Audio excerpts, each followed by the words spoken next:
Today's video was sponsored by my good friends over at Spider Dude Comics. You can check out their links in the description below.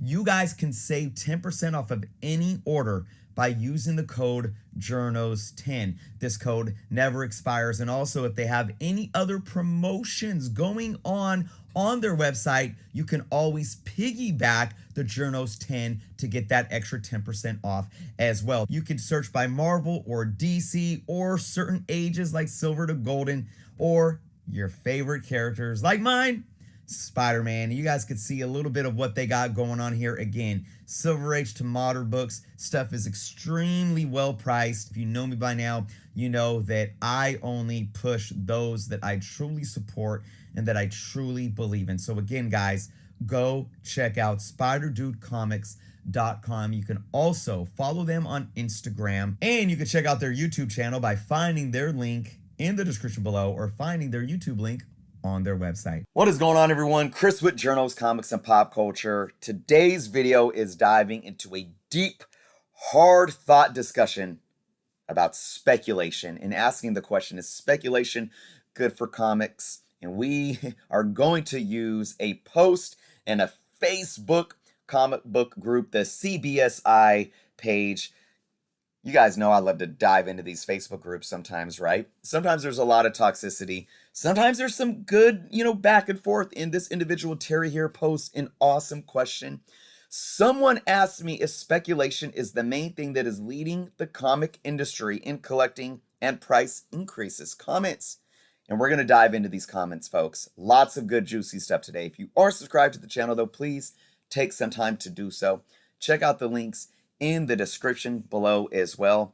But we're going to get into this, guys. Is speculation good for comic books? Now, one thing that I got from reading these comments is that I think a lot of people still don't truly understand what speculation means. And I'm going to tell you all right now, first and foremost. Speculation is when anybody is making a purchase decision that has any type of care or reservation for the future value of whatever they are purchasing.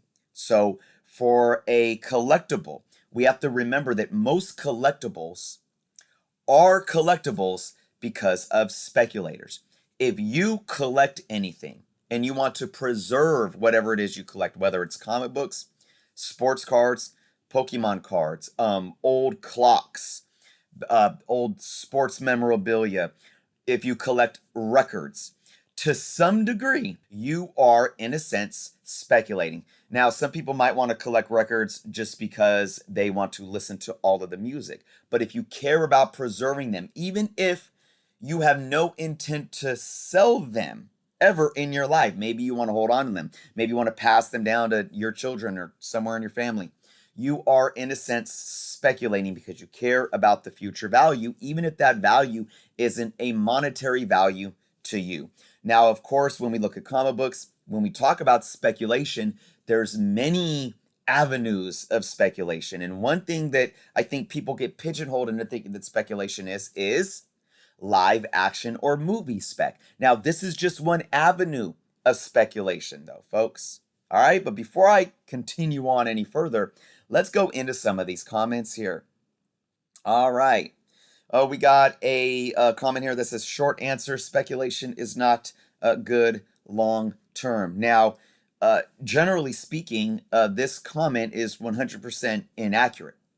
Long-term speculation is the reason why, Hulk 181s and Amazing Fantasy 15s and your Superman 1s have just recently sold for over $1 million+. Speculation is long-term investing, or shall I say long-term investing is a form of speculation. So you cannot sit and state this here as such a black and white thing. Now, if we get into the replies, and I'm not going to do that, but I did respond to this individual, and this individual decided to jump to a very toxic kind of response mechanism. But I said, look, if you would have just added a little context here and said, I believe that, movie spec or live action spec is not good for the long term, I would agree with you, because I've said this for a long time on my channel now. Movie spec and movie hype and the FOMO that correlates to it is very troubling.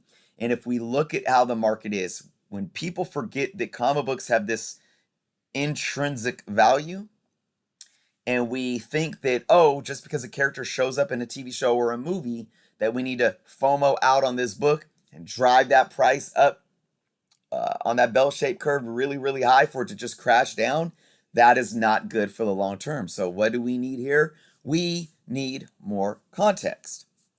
Let's go on. This individual here says, nah, the majority in our store, I guess they own a store, E-Town Comics, is readers and long-term collectors, very few speculators. Okay, now here's another problem that I have, and it's categorizing and putting people into boxes. And I've talked about this for years, folks. We can't just sit and throw labels on people. This is how we get generalizations and how we pigeonhole people in the way that things work. Things aren't that black and white in the world that we live in, and that also pertains to the comic book hobby and industry. The majority of your consumer base may indeed be readers, but to sit and say that all of these readers don't care about future value of their comics is a long shot, folks, because the majority of people that read are in some degree speculating, and many speculators in some degree read. And I've said this about myself often. I'm a reader. I'm a long-term investment analyzer. I'm an investor. I collect for the art, all of these things. But at the end of the day, I care about the preservation and the long-term hold value of my comic books. Therefore, I am to some degree a speculator. All right, let's move down the list here. Let's see. It's multi-pronged because people come for comics for a variety of reasons. Butch, I like what you're saying already. Could be the character, the artist, the writer, etc. I think because of specking, it's brought a lot more people to the hobby. Butch, I really, really like your comment. I'm actually going to like this comment. Let's see what Andrew has to say here. Speculating is what is keeping the industry's head above the water. Lots of readers and collectors still here. The speculators are the ones catching people's attention. People prefer spending if whatever they are buying has some return to it.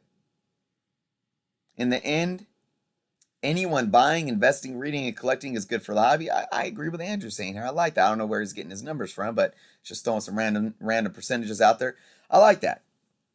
Daniel here says, I don't know, but if the comic book industry does rely on flippers and speculators to make a buck, then it's not a healthy spot. Now, let's look at this. This individual, James, says, why? Let's see what they have to say here. You're too young to remember the 90s spec bubble, huh? A healthy market, any market, has more buyers, long-term holders than flippers. So here we go again. Now we're correlating a speculator has to be a flipper, right? No, that's not how it works. In a healthy market, flippers and speculators serve an important function, getting products to interested parties. If the only buyers or majorities of buyers are flippers, speculators, you have an unhealthy market, which will have fewer end user buyers. Sooner or later, these flippers or speculators exit the market as a result because there is no money, their ultimate goal, there for them. At this point, the industry topples, causing those few who were collecting to become more jaded.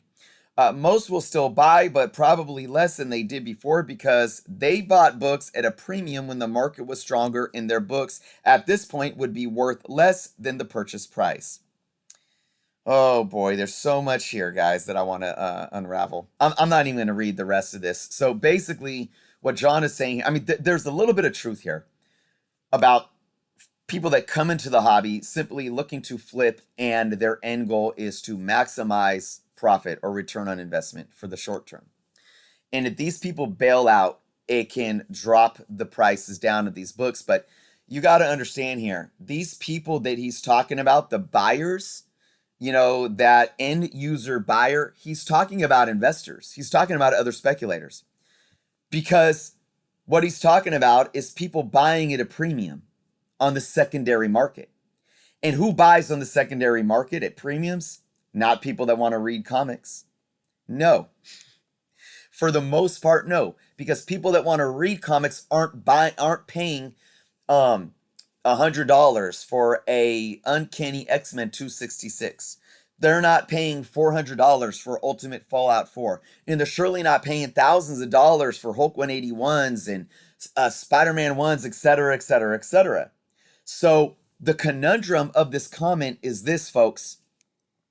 He is speaking of a speculative market, but he is saying that when it comes to a speculative market, which is indeed an investor's market, there are variables or factors or players that can hurt the investment market more so than others. And in that realm of things, he's making a point, but he's not really incorporating true to heart readers.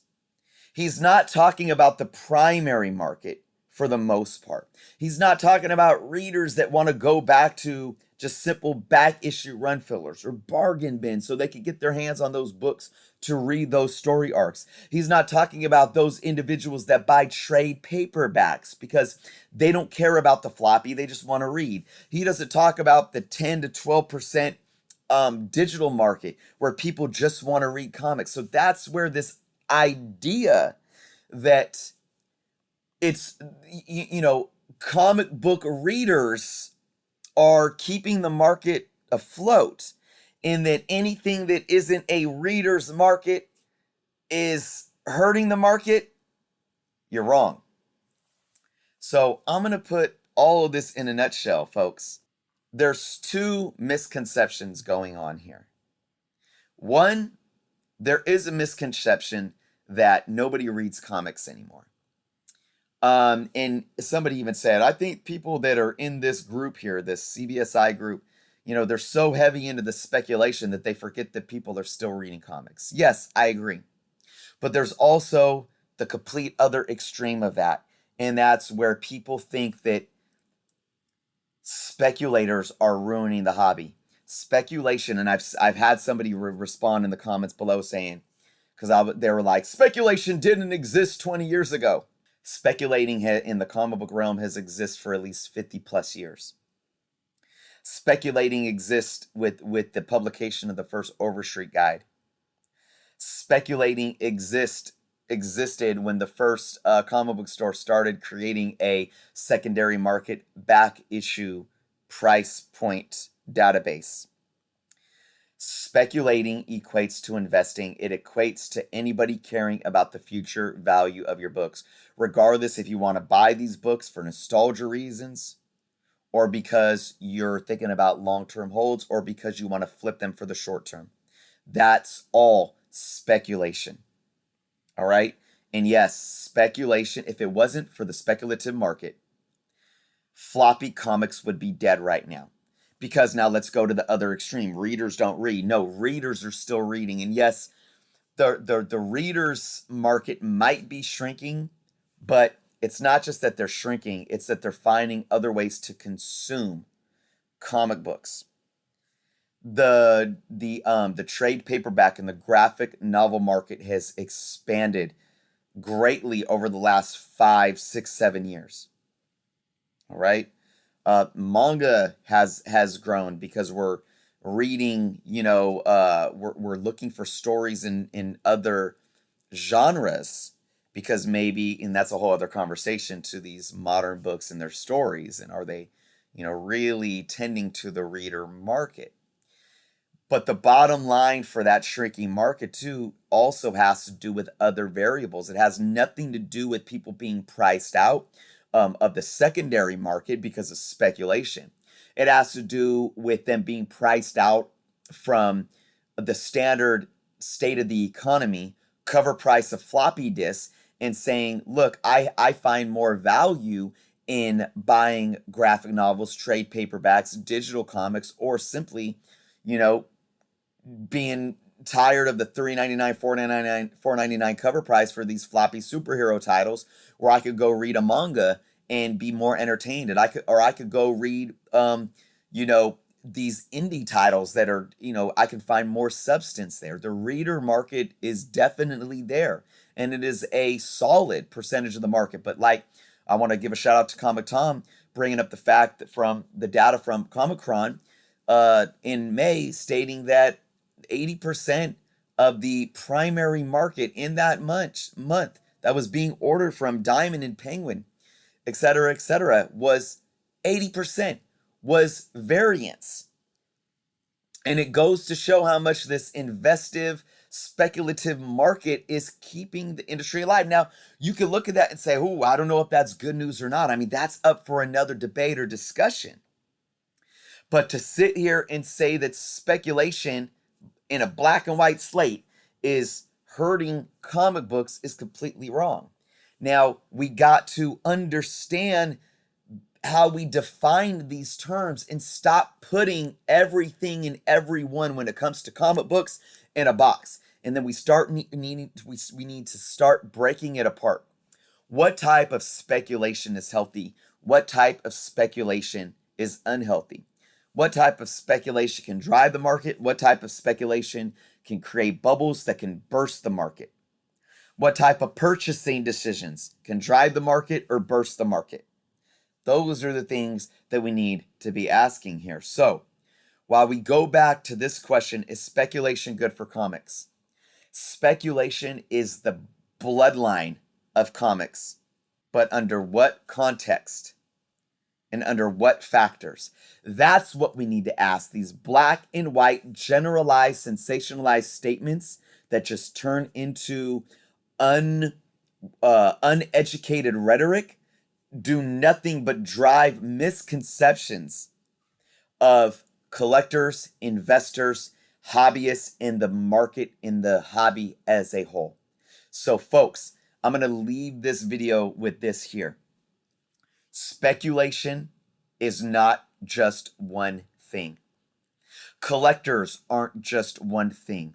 We are layered, and we have to have these conversations by breaking down the different avenues of what speculation, investment, collecting, etc., and what we as hobbyists and comic book collectors look like. And only then can we have positive, productive discussions that drive the narrative in a productive way moving into the future of this hobby. I would love to hear what your guys' thoughts are below in the comments. Thank you guys so much for watching. And again, if you aren't subscribed to the channel, please do so. Be well, and until next time.